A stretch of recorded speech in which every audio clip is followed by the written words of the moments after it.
रंजीत यादव। छठी माई के पूजा ना मांगे हमरो घर होवे तो जाना मांगे। ए सोना छठी माई के पूजा ना मांगे हमरो घर होवे तो जाना मांगे।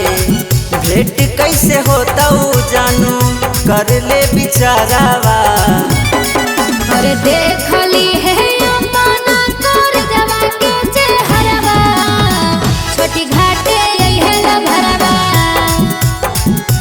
हाँ छोटी घाटे है ला भरवा। छोटी घाटे Bholenath recording studio Kariyatpur.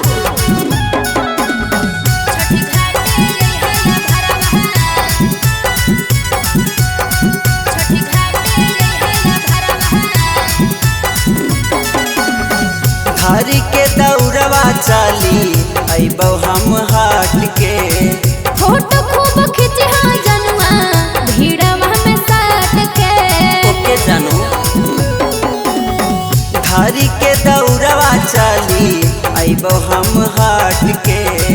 Photo खूब खिंचा जनुआ भीड़वा में साट के। खड़ा हम रहबो जानू नदिया रारावा। अरे देखली है अपना कर जवा के चेहरवा छोटी घाटे है ला भरवा। हाँ छोटी घाटे है ला भरवा। छोटी घाटे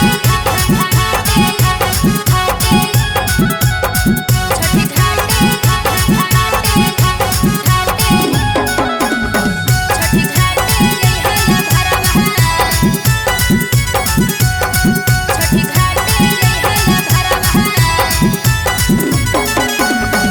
महिमा माई के हक धरती पावा जुदगे।